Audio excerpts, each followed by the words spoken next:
Welcome to the show, Daniel Maté. Hi, Jason. Thanks for having me. Yeah. So psyched you're here, man. And I'm psyched to get to know you a little bit. And we'll talk about you and your dad's book, The Myth of Normal, certainly. We'll talk, I have some questions about you as an artist and a human, so I'm excited to get into it here. How would you introduce yourself right now? How do you typically do that? Oh, I would say, how much time do you have? I mean, if I wanted to hit all the bases of all the various things I do, I mean, I'm a multi-hyphenate, you know, the pretentious word for that is Renaissance man. I don't really know what that means, but I do a lot of different things because I love doing a lot of different things. And I found a lot of different avenues for hopefully a singular sense of purpose or identity. Like I know there's something about me that wants to express itself, and it's found a lot of different mediums to do so, or media to do so. So the thing people may already know is that I'm the co-author of a book called The Myth of Normal with my father, Gabor. We also collaborate on a workshop called Hello Again, a fresh start for parents and their adult children, which is set to become a podcast, we hope, later this year, and definitely a book in the next few years. So that's our next book together, and that'll be more of an even collaboration between the two of us, as opposed to The Myth of Normal, where I came aboard as his like co-pilot. Yeah. So there's that aspect to me. Adjacent to that, but definitely separate from it, I am what I call a mental chiropractor, which is a completely invented gig.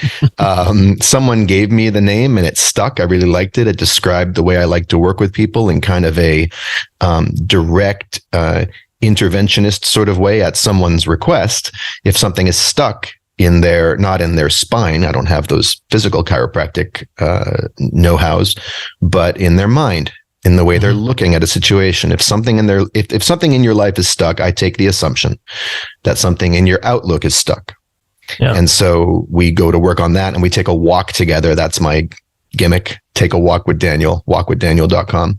But it's more than a gimmick. It wouldn't work without it. I really enjoy the walking aspect, and it gets me thinking creatively and it gets them thinking flexibly. So I love doing that. That's something I'm doing these days, you know, like I'm taking a walk a day with somebody and doing a lot of consults, but it's not, again, it doesn't take up too much of my time because I don't want to become a mental health professional or coach or whatever I am full time.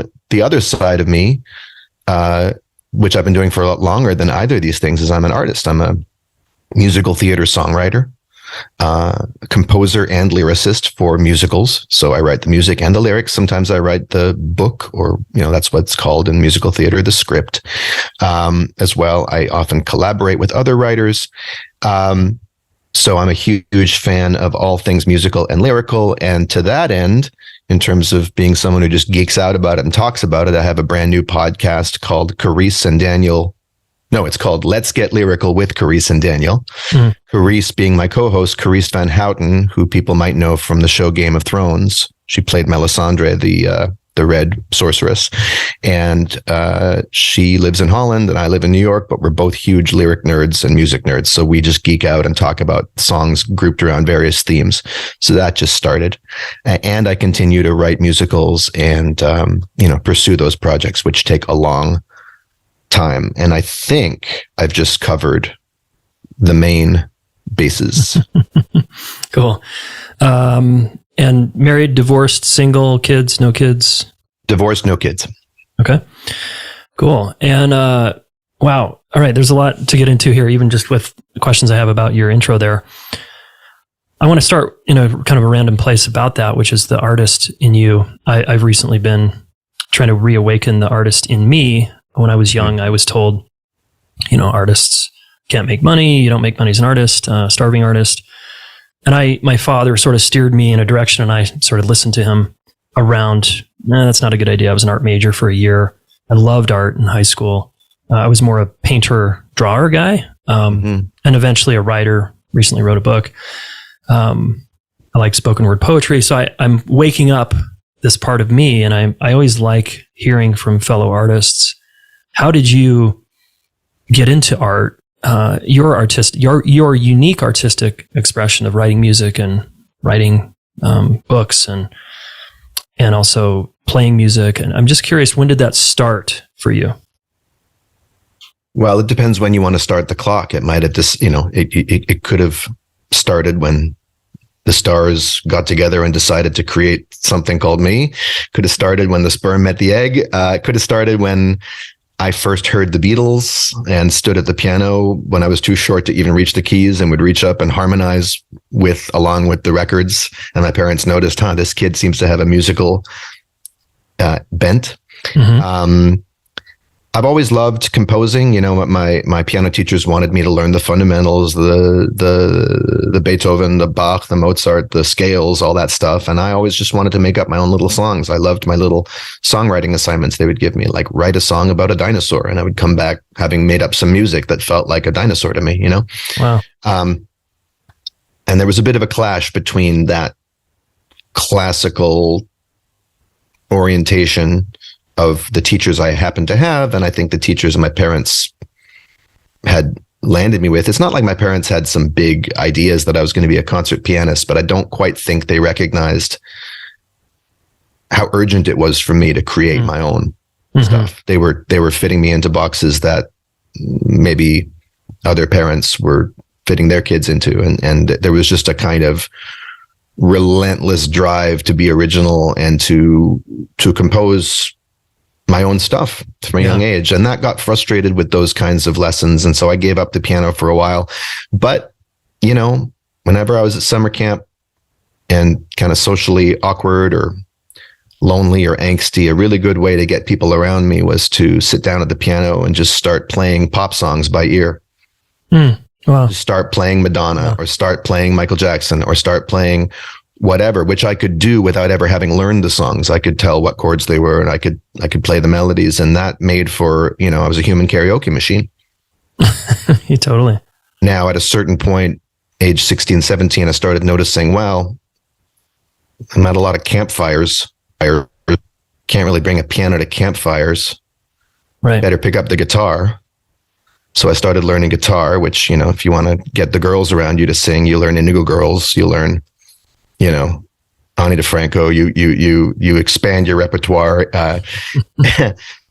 So there was always this mix of motives in my creative pursuits. It was something in me needed to create, and I loved it. And I was always writing little songs, but at the same time, part of it became a survival, or it became commandeered by or recruited by my survival mechanisms, my desires to connect, my desires to feel less lonely, my desires to be attractive. All these kinds of things. So I ended up with sort of an ambivalent relationship towards my creativity. I also was very interested in theater. I was an actor. And I don't know if I was ever a really good actor, but I had really good stage presence. Like I was the kind of actor you couldn't take your eyes off because I was just, I had a big voice and expressive face. And I think I got pretty good at a certain point in college. And then I left it alone for a long time. I'm taking an acting class now for the first time in 25 years here in New York. And I'm loving it. So I had all these things going on. I've told this story in a lot of interviews. I won't get into the details, but essentially I chose a non-artistic major for my undergrad, not because there was any pressure on me from my folks to do something, quote unquote professional. My dad never expected me to be a doctor or a lawyer or anything like that. But somehow I didn't trust in my ability to stand on my own two artistic feet and say, this is who I am. And so I chose by default a psychology degree. And I was following in my dad's footsteps, not out of pressure, but out of there was a vacuum in my sense of self and really trusting in my ability to go out there kind of vulnerable and into a realm where I wasn't going to be the most talented person in the room necessarily, or the most accomplished or the most skilled. Because when you put yourself in professional training situations for the arts, you're dealing with a lot of ambitious people, a lot of very talented people who have probably worked even harder than I have, a lot harder than I have. So I ended up in this psychology degree. I did an honors psychology degree, and very near the end of it, I dropped out with a depressive breakdown.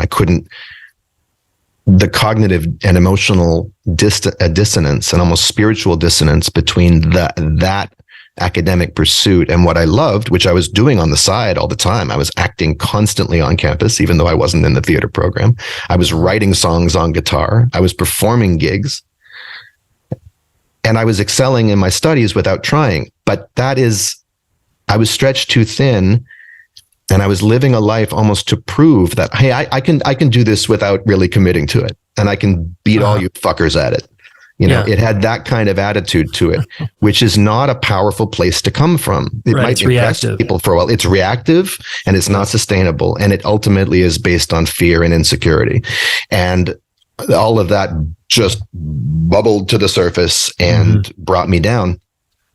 And then I spent my 20s sort of kind of tinkering around the edges of my life, still doing music and theater. I even recorded an album, but I didn't really believe in it. No matter how much praise I got, I didn't believe in it. Musical theater was a move I made when I moved from Vancouver to New York, which is where I'd always wanted to live, to study something I really knew very little about. I knew a lot about music. I knew some about theater. I didn't know much about musical theater. And again, that was a situation of putting myself, and it was a graduate program, an MFA program at NYU, big school, with some really talented, knowledgeable people in my class who knew more than me. And I did it on a wing and a prayer that if I put myself at the intersection of two things I love, music, theater, and put that in New York City, something might happen that's unpredictable, actually. And it was it took a lot of mediocrity in my 20s in terms of just the mediocrity of my experience, not feeling very excellent, not feeling very brilliant, not feeling very inspired, to get me to the point where I was just disgusted with that. And I was open to a new idea. So I moved to New York, got that degree, studied, started honing my craft at something that I didn't know how to do, and found that I knew how to do it as I worked at it. And best of all, learning to collaborate with other people. That's what I love most about musical theater. So that's how the theater artist, the theater songwriter came about in me. And the great thing about it is I write songs for other people to sing. I can write them for myself to sing if I want. Yeah. But I'm putting words in characters' mouths for actors to interpret and for musicians to play. And it's not so lonely. It doesn't serve to confirm my whole loneliness story. It's inclusive, and I still get to be the individual, idiosyncratic, unique snowflake that I am, which is, it's like the best of all worlds. Yeah. Wow. It's so cool. And I love the kind of ownership of the sort of chip on the shoulder, like in your 20s. I'll sort of reactively show people how awesome I am, but I'm not going to fully apply myself. But you did later on. Oh, and the chip did not completely dissolve or crumble. I still have it. Absolutely. The question, I'm in a relationship with it now, Yeah, which is great. Yeah. Now, I'll get to the book here in a minute. I'm just kind of building there, getting there. Sure. Your relationship with your dad, he's been pretty open about talking about that. Obviously, on this podcast, a little bit, and then on a lot of podcasts, and you too. It's fun to see you two talk openly about that and the healing you've done to get to a place where you can co-author a book. A father-son duo. Just for the listener, I'm so curious just to hear a snippet of that story for people who are still angry at their parents, adults who are still pissed off at mom or dad, or feel like they're in a competition with them.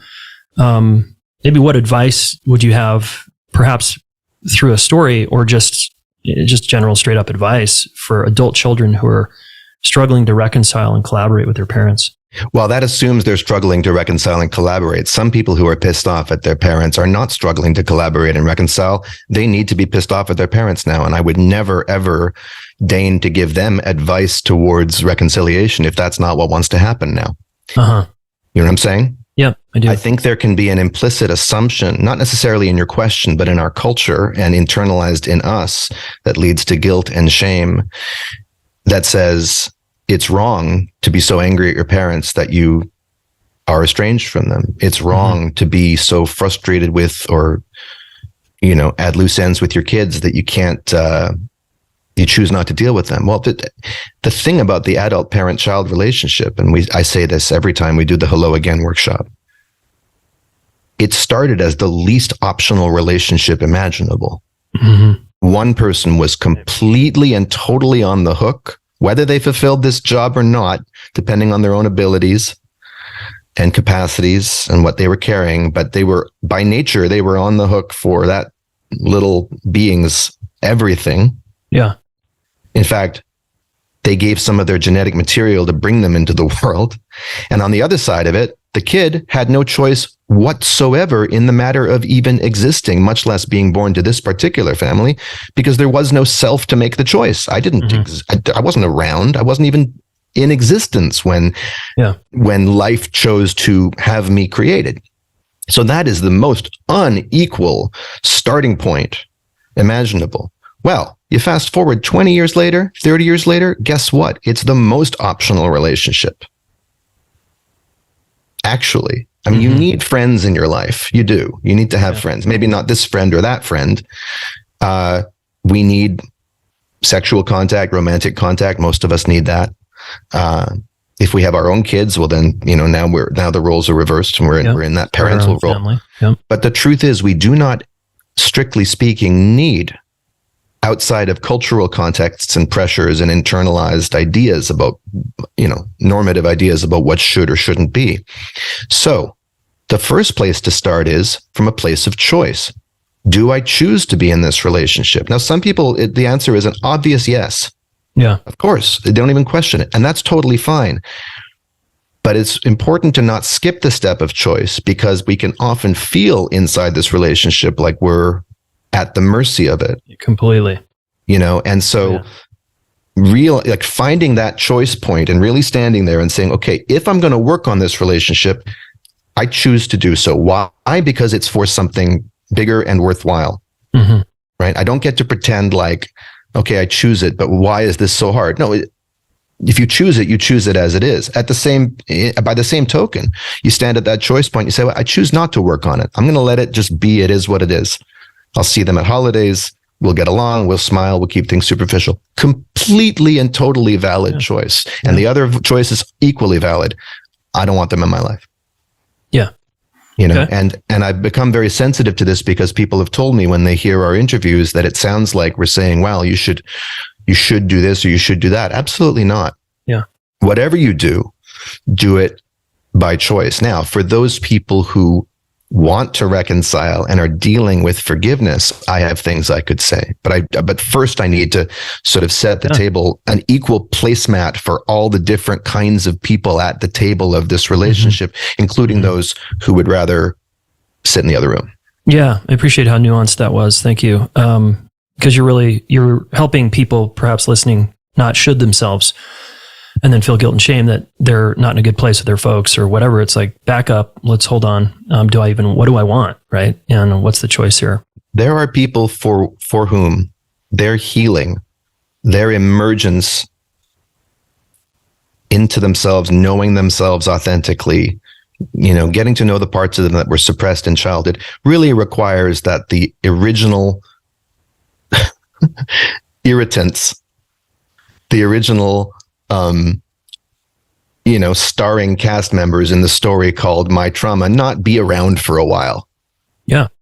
Like, it's legitimate to say, this is I can't actually get to know myself, because the fact is, things don't magically transform when you become an adult.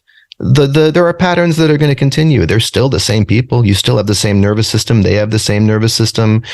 Your little nervous system learned about life by being around their nervous system. It's very intense to be around your parents, actually. And you got to be responsible for that. Not that it's your fault, but that this is how it is for me. And thus, what am I going to choose? Now, for those who are looking to forgive and reconcile, there are things to know about forgiveness and reconciliation. And the quote I always come back to is Shakespeare. He said it better than anyone. The quality of mercy is not strained. It droppeth as the gentle rain from heaven. I think that's the line. What does that mean? It means forgiveness is not something you do or that you impose or that you certainly not that you should your way into.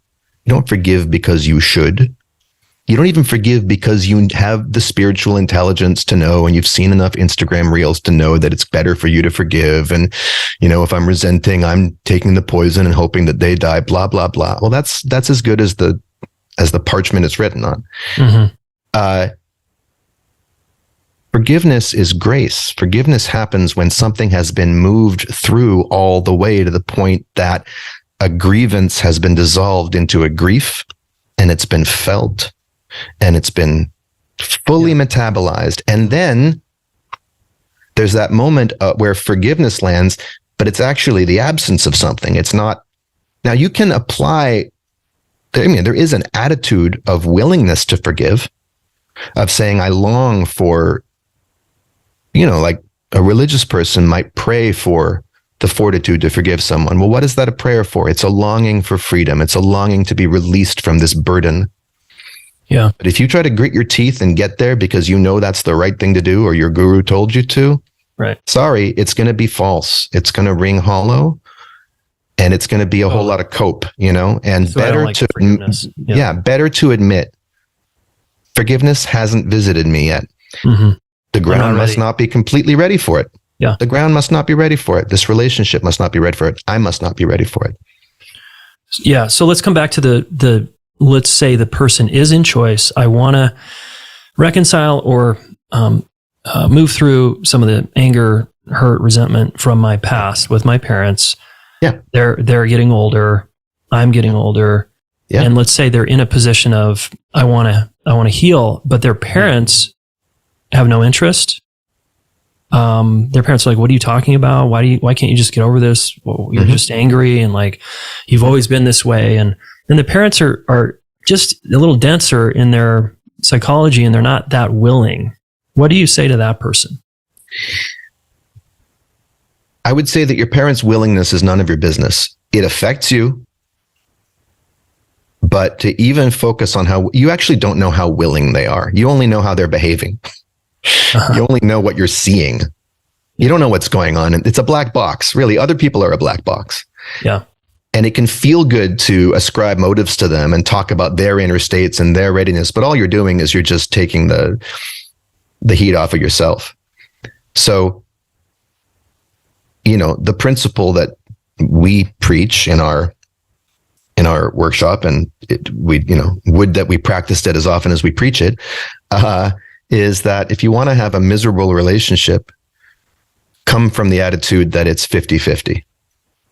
Now, of course, there's a sense in which that's true. But functionally, as far as an attitude goes, relationships are 50-50. It's a two-way street. No, it's not a two-way street. It's a crowded market with no lanes, and there's just no, you think a two-way street is the most organized kind of traffic. Uh-huh. A relationship is fucking chaos. So you better be 100% responsible for how you navigate the traffic, because you don't know what's going to come at you. Yeah. There could be like you might get crushed by a crowd of nuns or unicyclists or little kids or tourists, or some days that it might be peaceful and tranquil on the sidewalk. So it's not 50-50 if you want it to be, if you want to have some ownership over your experience, it's 100-100. But functionally, what that means in practice is it's not 100-100. It's just 100. Right. You just deal with your side of the street, right? You deal with your street. You deal with your experience. It's not, again, there is no side of the street. You deal with how you navigate the street, however the street is showing up. Mm-hmm. And I'm saying, like, even that idea that there is a side of the street creates a way of looking at it. We're like, well, there's a line in the middle, and I'm going to stand against you, and right. Yeah, well, exactly, and you just can't. It's not that reductive. It's not that clean. These are not clean relationships. Mm-hmm. So you got to kind of embrace the mess and say, okay, it's not a tennis game. It's a squash game. You're both running around on the same court, Yeah. And it doesn't have to be competitive, but it is contact. There is exertion. So I would say, number one, take your focus off what they're doing, except insofar as, okay, as far as I can tell, it's safe to go here with them. It's not safe to go there with them. They don't seem receptive. You could say they don't seem receptive to your outreach. There's also a question of language. If you come at them and saying, Mom and Dad, I'm I'm looking to heal my past relationship with you. I know there's a lot of small t trauma between us and I need to set boundaries, but ultimately I want more vulnerability and intimacy with you. And I'm looking to hold space for us. You hear where I'm going with this. Your boomer parents might look at you like, when did you learn Swahili? Yeah. And why do you expect I speak the language? Yeah.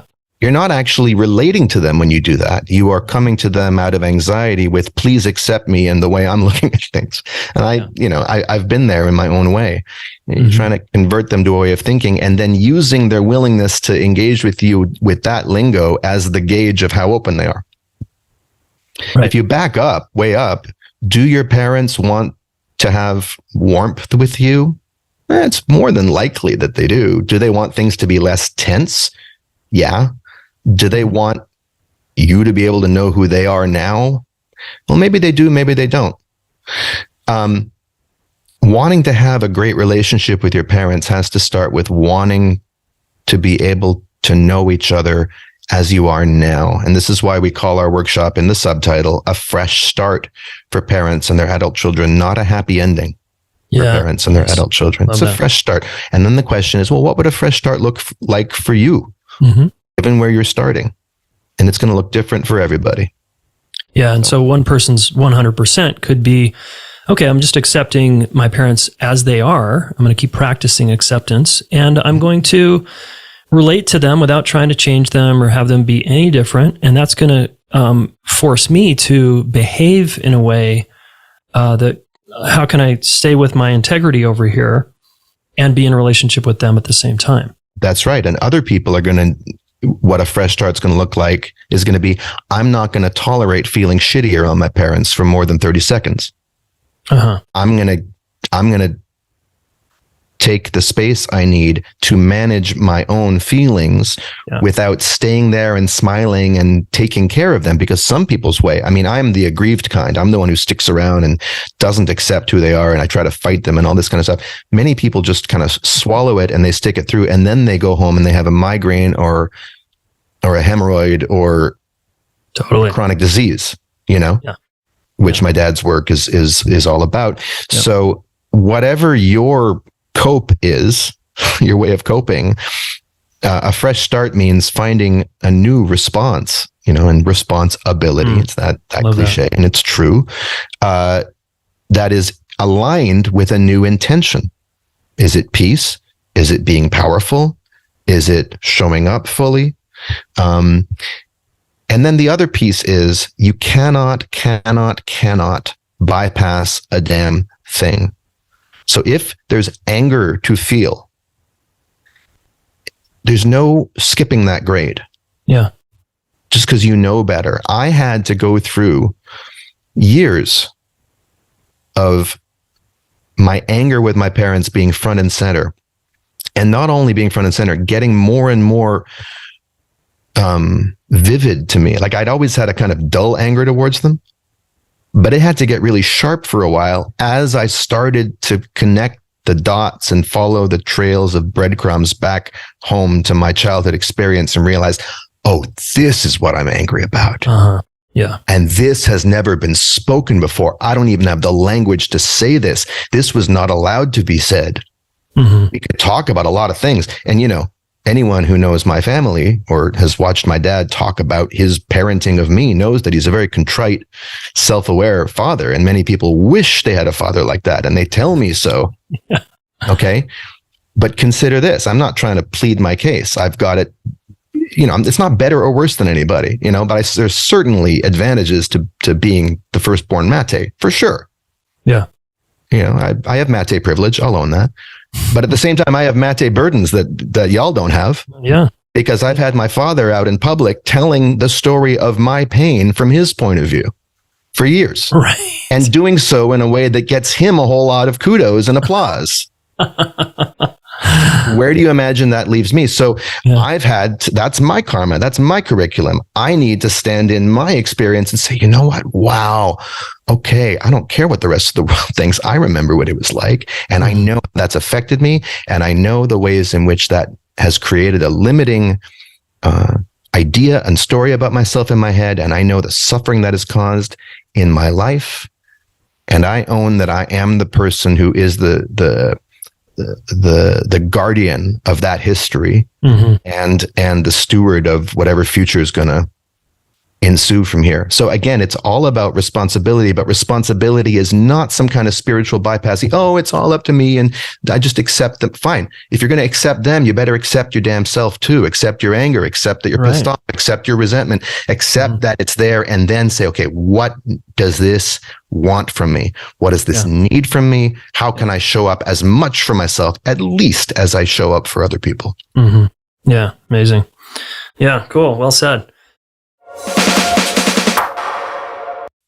Hey, if you want to up-level your life, your relationship life specifically, I want you to consider our Relationship Mastery program. It's 9 months of complete transformation where you become a better listener, a better communicator, you learn how to have secure relationships, and you get an experiential taste of that. You feel seen and supported and challenged to reach your relationship goals. And really, you become a better communicator. So many people have gone through this course now. And we have a done with you version of it now, which is amazing, where you get assigned a private relationship coach. You get to do live group coaching with me once a month and ask me anything you want. There's office hours where you get to meet with one of our coaches to nerd out on the curriculum. And the community is very strong. And these are people who care a lot about relationships, and they want to get what they want to get, which is they want to be in a relationship and not betray themselves, right? They want to get the relationship they want while being true to themselves. That's what most of us want. And this course is the path for you to get that. Here's what one of our participants in the past has said about this course. What I would say to people that have been listening to the podcast but aren't ready to take that final step into joining the course, the most powerful thing has been like the partner calls.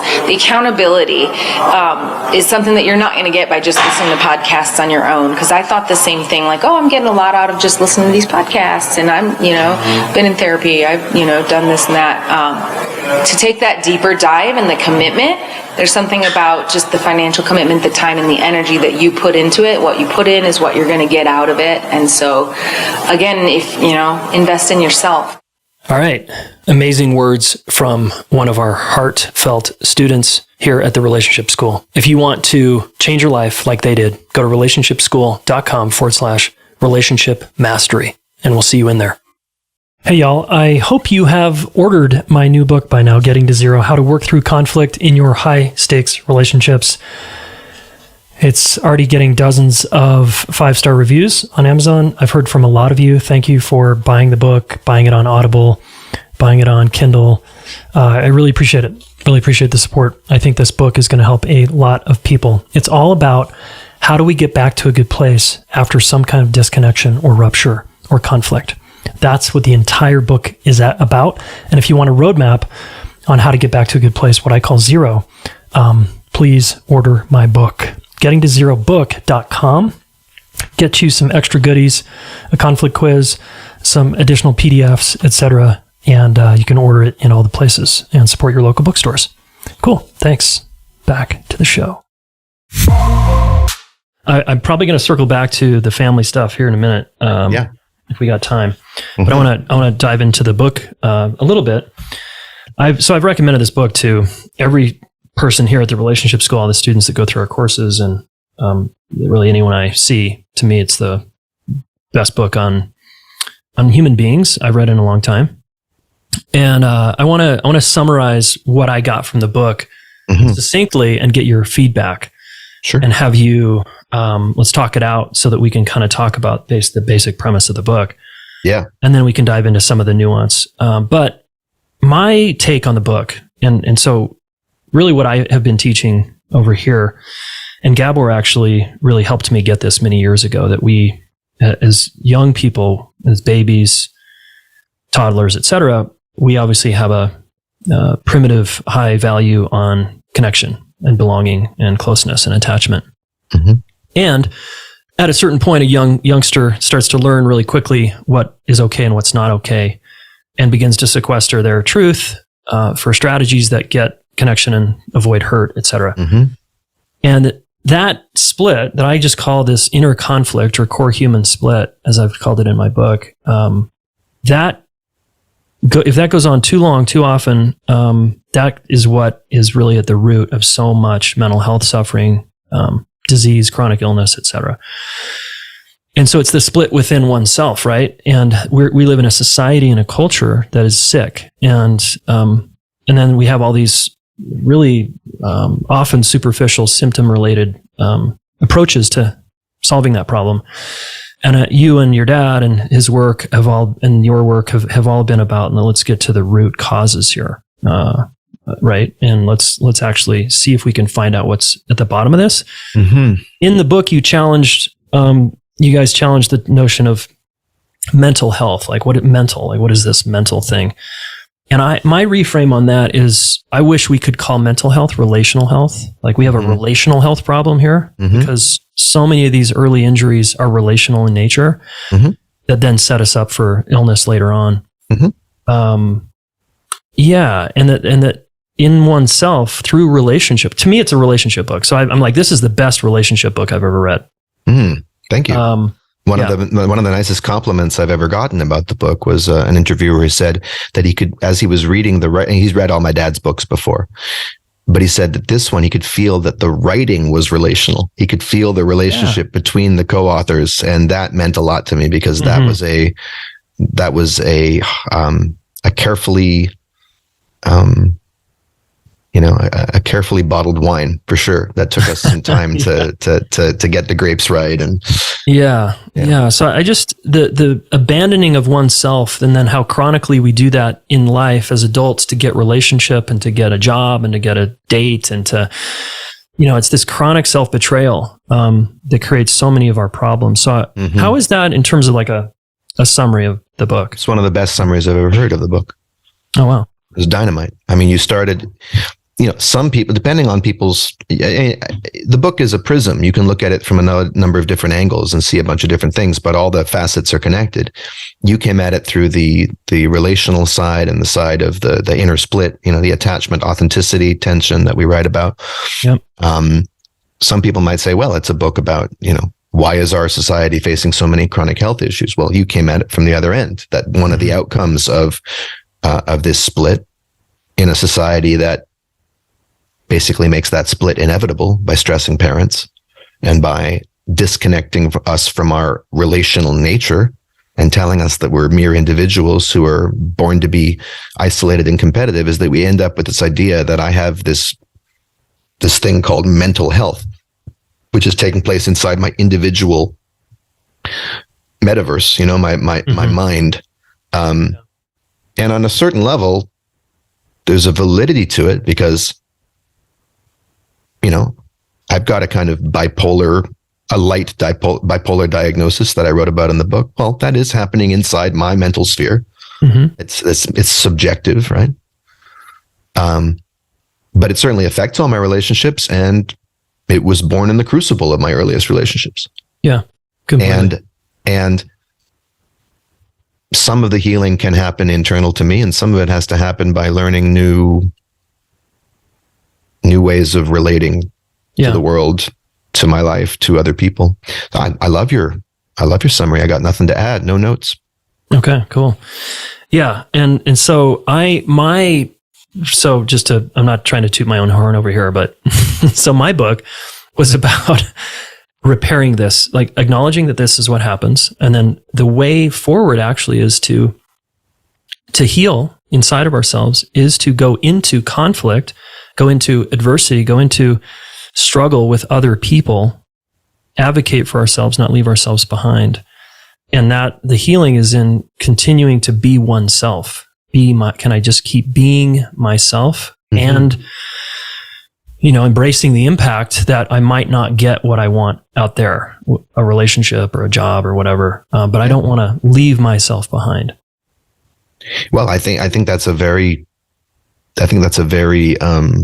inclusive umbrella for talking about what healing is going to look like for many, many people. And what I like about it is it sounds like it's about the building of a new skill or an atrophied old muscle that you learn to stand in the face of certain kinds of adversity that would have just blown you over before. Yeah. And hold on to yourself, hold on to your sense of self in the face of things. And that's going to look different for everybody because not everybody copes by suppressing their healthy anger and being a people pleaser. I mean, Donald Trump's course of healing, if that was ever possible for him, which it looks, I mean, it looks pretty dismal, right? He's got the kind of personality that's so insulated from reality, including his own emotional reality. And his life has afforded him such a cushion, a material cushion, that he can sit on and not have to feel the spikes underneath. They just make everyone else bleed. But a course of healing for someone like that, and many of the narcissists in public office on all sides of the aisle, would be learning to feel their own vulnerability, and holding on to themselves would look like, oh, when I want to be grandiose and jump to defending myself and putting other people down, what am I trying not to feel? Right. What is there to feel? And you get to wondering sometimes, or wishing that you could just dose the water in Congress with mushrooms or something like that. And give all these people ego deaths. So I'm just saying that there are different kinds. People are starting from different places. But yes, for many of us who are conditioned to not trusting our power, ourselves, our emotions, it is going to look like building a new skill set and of standing in the face of those adversities. And actually, never mind not tooting our own horns. Whose horn are we going to toot? Let's imagine a sax player saying, well, not to toot my own horn. Band leader would be like, well, do please. That's what your job. So my horn is, because you have your gift to give, and it's come out in the form of your podcast and your book. Well, my mental chiropractic service takes people it meets people at the point of that adversity, at the point of that struggle. If someone's willing to say, I'm stuck, it means that they've gone into the fray and they don't know what to do in some area of their life, a job, a relationship, a particular conversation they don't know how to have, parenting, health, whatever it is, Yeah. And then having a shift of perspective in the face of the most stressful experience of being stymied and stuck, where the trauma is expressing itself the most loudly and obnoxiously. If we can shift our perspective on that in a quick way, well, what are we doing? We're subverting the logic of trauma, which says you are limited, my friend, for the rest of your life. Right. So it has been written in your nervous system, so shall it be done. You're fucked. Mm-hmm. Yeah. Well, what if a simple change of perspective, and not an attitude adjustment in the sense of positive thinking or something facile, and not a bypass, right? Not a bypass. Actually looking at, and it starts with getting really sick and tired of the limitation. Agreed. Really saying, I don't know my way out of this, but God damn it, oof, this does not feel true to me. Yeah. I can't think of any other options, but there's got to be something. I mean, that's where kind of Neo had to get in the Matrix before he was willing to take the pill that would take him through to the other side. Yeah. Yeah. It's so interesting how we humans get so fused to a negative narrative or a trauma loop, right? We always go for the best available narrative. That's the crazy thing. The only reason we don't choose a more empowering one is because we don't see it. Yeah. It's in a blind spot. The trauma one, as we say in the book, these apparent foes, whether it's our addiction or our self-abnegating, putting everybody else first qualities or whatever else, they came along to protect us and save our lives at a certain point in our lives. They made complete sense in that circumstance. They were the best available. Mm-hmm. They were the best worst option. Yeah. And then they become the only option, which is to say not an option, but a sentence. A life sentence, spoken once and then set in stone, right? Yeah, totally. So the healing thing is not to make that wrong, but to create a little bit of room to create a better option or two better options. And the minute you have an option, well, then if you go back to the old way of seeing it, then you are making a choice, and you can say, okay, well, I'm going to choose to see it that way. Mm-hmm. Yeah. What do you say to and then I want to come back to the vulnerability comment. What do you say to the spiritualists who are like, the non-dualists who are like, there's fundamentally no problem here, Daniel. You just need to kind of accept reality, and this is what happened, and it's all just occurring, and it's all, I don't know, like that. You know how people kind of spiritualize trauma and pain, and then they sort of gloss over like, oh, there's actually a nervous system in there. And anyway, Yeah, I would say have a nice day. I'd say have fun with that. Yeah. I mean, if really that is how it is for you, great. Why are you telling me? Like non-dualists can be some of the most dualist thinkers, just like atheists can be some of the most fundamentalist people you meet, Right. You can hide out inside anything. Now, it's not my place to judge anybody, whatever works for you, right. But also I would say, if I wanted to engage on the merits of what they're saying, I think it's in the Course in Miracles tradition that they talk about level confusion. Because ultimately, the big punchline of A Course in Miracles is that nothing in the reality we think we're living in is real. It's all an illusion. It's all just sort of a play in the mind of God. And we either identify with love and expansion, or we identify with fear. And so even war and poverty and rape and genocide are not real. Now, that's a weird thing to say on the ordinary human plane. If you get into the text and you get what they're talking about, that I can start to grasp the contours of, on a certain spiritual level. I can see how now, but that is dangerous nonsense in the hands of most human minds. Yeah. You know what I'm saying? Exactly. So there's something called level confusion, where you take something that is a truism or even a truth at a certain level of understanding or in a certain context. But if you take that content out of its proper context and you try to import it into another one, it becomes a big, fat, noxious lie. Yeah. So if you're standing in the face of someone's experienced trauma, which is not just subjective, I'm sorry, it's happening in their nervous system as well. It's concrete. There are physical substrates to it, it's not simply an attitude or a mind state or whatever. It actually exists as vivid, dynamic, measurable energy and behavior. If you're standing in the face of that and your response is, well, this isn't real, if that's your first response, I have questions for you about what happened to your compassion for yourself. Yeah, for sure. To your empathy. Now, there are moments when I'm working with somebody where it becomes a very empowering thing when they're on the verge of seeing, oh, I just saw through something. It's not as solid as I thought it was, but you got to earn that. You got to get there. Right. Totally. Otherwise it's just a new dogma. And you're being just as dualistic about that as the dualism you think you're opting out of. Yeah. I mean, and we can change our perception. And when we do, and you guys write a little bit about this in the book, that you can change your physiology. If you see something differently about your past, your physiology your body can start healing itself. That's right. There's a lot of power in that. That's correct. There is a lot of power in it. But again, you have to start where you are. Am I in touch with where my physiology already is before I start struggling around and pursuing some more enlightened things so I can get out of it? Trying to get out of it is the trap. So it keeps you in it. It's such an interesting, I want to say flaw, but that's a little too pathological, of the human being, of looking for shortcuts.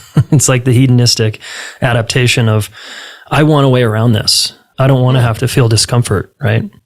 And again, to me, the power in this book and the message y'all are sharing is you must be willing to feel discomfort, actually, to heal. Like there's sort of a imperative almost there. Yeah, if only because, another way of talking about traumas is emotional injuries.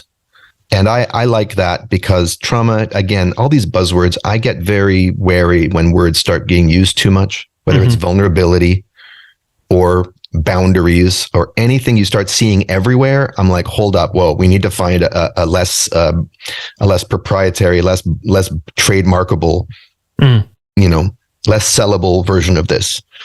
Because it can just get dumbed down and generalized and whatever. That's my little axe to grind. But so emotional injuries is just a more, I think, kind of objective way of, or less esoteric way of talking about it. And when you have a physical injury, you can't heal it until you realize it's there. Yeah. That doesn't mean you can't take painkillers for it, but you better do something. You better rest it. You better elevate that leg. You better take a bath for that tendon problem. Yeah. You better tend to it in some way. So yeah, for a lot of us, feeling the emotion, having some kind of somatic sublimation of it by feeling it and moving through it is important. But I don't like encouraging people to think schematically of, first I have to do this and feel this, and then I'll feel this. Healing is very mysterious. And it's very customized. Yeah. We all have a curriculum. The question is, what wants to happen next? What hasn't happened yet? If I've never felt it, well, you know what? The good news is it's trying to make itself felt in my life anyway. I'm just used to finding ways to shove it to the side. Okay, well, so how can I welcome it a little bit? It's banging on my door. How can I open the door just a little crack? Mm-hmm. But instead of being like, okay, step 2 is... Am I on step 3 of the healing journey? Am I on step 17,072, Yeah. Yeah. I mean, you and your dad define trauma in the book as really a disconnection from oneself. Yeah. I think that's how you said it. And to me, again, if I want to heal my trauma, then based on that definition, I need to reconnect. I need to get connected to my experience. But that's what so many people, the vast majority of people, are avoiding, because experience contains discomfort. That's right. But I mean, again, if we're honest, so you got some Brooklyn sound effects going on behind me here. I can't hear them, so we're all good. Oh, sirens. Okay, that's fine. There's a lot of discomfort already happening. You're just comfortable with it. Good point. And then when crises come along, like chronic illnesses or sudden suicidality or a psychotic break or even just like chronic headaches or a divorce or whatever. I mean, a divorce was a huge wake-up call for me. All of a sudden, the things that I've been normalizing, that I've been comfortable with, ain't so comfortable anymore. And the thought of going back to them is just unthinkable, but I'm in some no man's land. So now I can either double down on I'm a victim and why is this happening to me? Or I can ask, what is this for? Why is this happening for me? What's the opportunity in this? Yeah. And so reconnecting with ourselves. Yeah. And the way I really like to think about healing, and this helps me, because I am resistant to any kind of doctrine or dogma, even the ones that people make out of my dad's work, maybe especially the ones that people make out of my dad's work, because that's just part of my upbringing is to be so close to his words that I don't want anything to be too set in stone. And so the way I think about it, and watch someone take this and make a t-shirt out of it, but is that healing wants to happen anyway. Healing is a natural. I mean, there's chaos in the universe and there's cohesion in the universe, and healing is it's a cohesive force. It's a natural dynamic that wants to bring things together and into alignment with themselves and with everything else. There's an evolutionary impulse to it, right? Sure, and you see trees do it when they get a gash in them, or when they get killed and fall down. That's something they rejoin with their forest fire. Everything. There's healing happening all the time. And so if you think of it as a natural occurrence, like say a headwind or a river, something that has a current to it, do we want to ride it in the direction it's going, or do we want to try and impose our will on it? And if we do want to ride it in the direction it's going, what does it want from us? And that's always, again, going to be different depending what point in the river are we getting on. Is the water white, or is it kind of calm and gentle? Where are we trying to go? Where do we envision? Where do our dreams want to take us? What do we envision for ourselves? Mm-hmm. So the healing journey is the most open-ended, customizable, choose your own adventure there is. The only thing you can't choose, or the only thing you don't get an option about, is where you're starting from. Right. You got to actively choose the one choice you have, which is, this is the life that I've been given, and these are the circumstances I'm in. Everything else, it's up for grabs. Yeah, I love that, because I kind of hear you speaking to the victim in each of us when we fall into our victim position. Those are some there's some steps there, even though they're not linear, but there's some things I can do, right? There are some principles. Yeah. There are principles of walking or riding a bike or flying a plane that, if you know those principles and you embody them, then you can deal with a whole lot of different conditions and circumstances. Yeah. I want to come back to the vulnerability and we'll start winding down here. I just, your comment about, say, political narcissist as an example, like their move might be to go vulnerable or is to go vulnerable. And I just wanted to add one thing to that, which is yes, and at a certain point, they need to be vulnerable in a relationship. Oh, sure. That felt important to say. No, absolutely. And if it sounded like I was discounting that, not at all. I mean, because vulnerability in a silo, right, is just it's vulnerability in a silo. Yeah, I mean, there's a reason, isn't it? That's right. Yeah, vulnerability in the face of God, but then I put my chain link armor back on when I go out into the world. There's a reason. Yeah. Right. There's a reason that Charlie Chaplin in his movie The Great Dictator, playing this kind of buffoonish version of Hitler. Well, at the end of it, the Führer, the fascist, actually stands in front of everybody and gives a very nakedly vulnerable plea for human kindness and fellowship. So powerful. Yeah. Yeah, exactly. That's what we need. That kind of leadership. Well, man, this has been amazing and very rich. I could talk for a long time, I think, here with you. So it's been fun. Where before we get to where folks can find you, anything else you want to say as we wrap up? Just it could be about the book or healing. Just anything else that's on your heart and mind.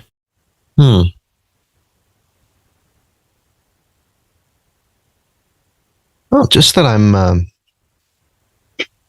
I'm grateful to be a part of this, I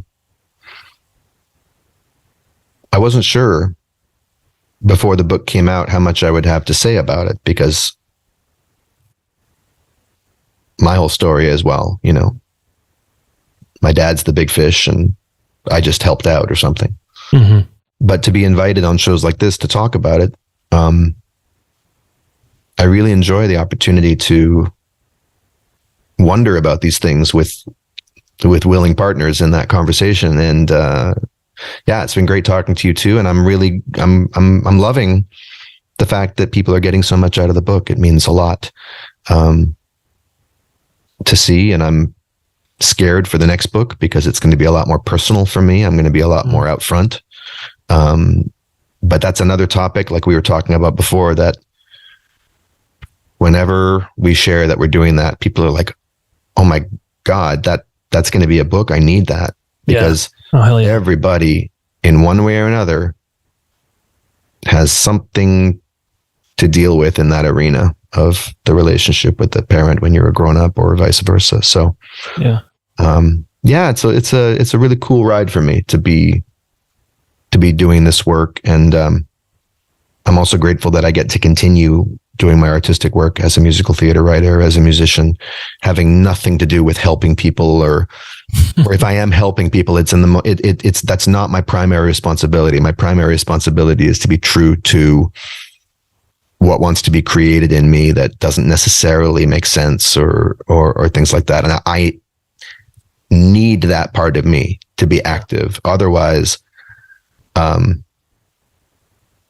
I would start to feel, and there's moments when I have started to feel, that I'm getting swallowed up in something that isn't my own creation. Mm-hmm. And just like I said about my childhood when we started, that was one of the original creative traumas, feeling cut off from what I was put here to do. Right. So writing with my father, hey, it's creative. I get to use words. What have I been doing for the past hour? Putting sentences together in ways that I think are fun and that I can sense have some juice to them. Well, that's cool. Okay, cool. Now go do that at the piano. Go do that when no one's listening. Go do that when you don't know if your show's ever going to get produced. That's the hard stuff. Yeah, totally. Thanks for that reminder to the artist in me that's hearing that right now. Yeah. Yeah. Whew. Yeah. Well, thanks for being so vulnerable also, and just, with your own story and relationship with your dad and this work and making music and all that. It's really, really cool. You're welcome. I mean, look, you got to know. Vulnerability is part of it, it's also fun for me to share this stuff with people, and knowing that people have been following his work for a while, and then being like, hey, well, there's also, like my ego likes it too. So it's not, if there's courage and vulnerability in it, great. There's a lot of pleasure and self-interest and satisfaction in it too, which is, I wouldn't have it any other way. This is not martyrdom for me. This is not difficult. This is long time coming. Mm-hmm. Amazing. I can't wait to see what's next with you. One last question. We here at the Relationship School, we want to help young people. And so I always ask our guests, hey, if I had a room full of 1,000 high school students and I could only teach them one thing about relationships or share one thing, and you were whispering in my ear, what would you want me to tell them? Well, if I was whispering in your ear, I would wonder why aren't I talking to them? Because I got the mic, man. Then I'd say, go off, King. I would say, like, what's the hardest learned lesson that you've come, like, what's the thing you learned the most recently? Tell them that, because that's the thing you were latest to get to, Mm-hmm. If I had the mic, which you're the first person that's pushed back here in such a beautiful way. Thank you. Well, I'm like, well, what am I Cyrano de Bergerac over here? Why don't I get to talk to them? You've got this. If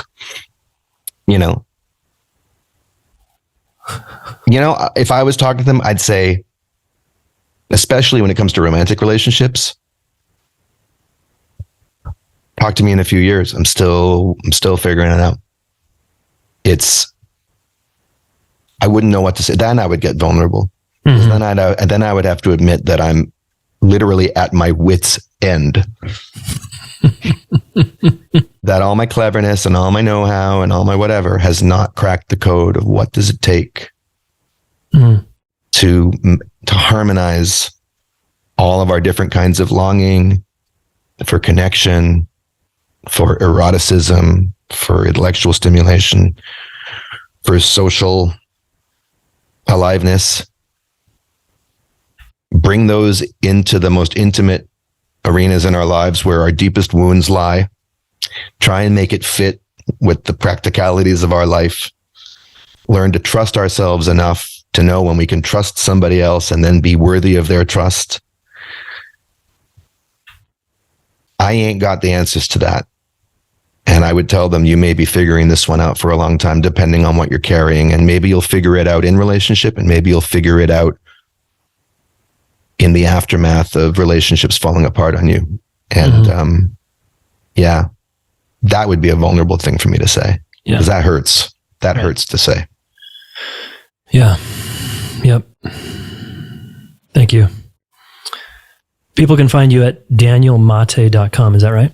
That's where if they want to see my sort of musical theater type stuff, they can find me at walkwithdaniel.com for the mental chiropractic stuff. And I do a free consult for anyone who wants to ask me questions about it. 15 minutes to just hanging out and see if it's a fit for you. They can look up Let's Get Lyrical with Carice and Daniel on Apple Podcasts and Spotify and Google Podcasts. Look out. There's another podcast that's very similarly named that doesn't have our names in the title. Apparently multiple people thought of naming a lyric podcast after an Olivia Newton-John song last year. So, but yeah, Let's Get Lyrical with Carice and Daniel, and they can subscribe there. And we have a Patreon page for people to subscribe and get bonuses and stuff. You're active on Instagram, I see too. Yes, I'm active on Instagram, Daniel B. Maté. HelloAgainProject.com is the sort of clearinghouse for all the parent-child stuff. It's a very unupdated website, but if you go there and sort of visit there every now and then, eventually there's going to be a mailing list you can sign up for. We just have so much going on, but I'm getting around to updating everything. So yeah, multiple ways to stay in the loop. Great. We'll put all those in the show notes. Daniel Maté, dude, thank you so much for being you and sharing your art and heart with us. My pleasure, sir. Thank you so much for having me.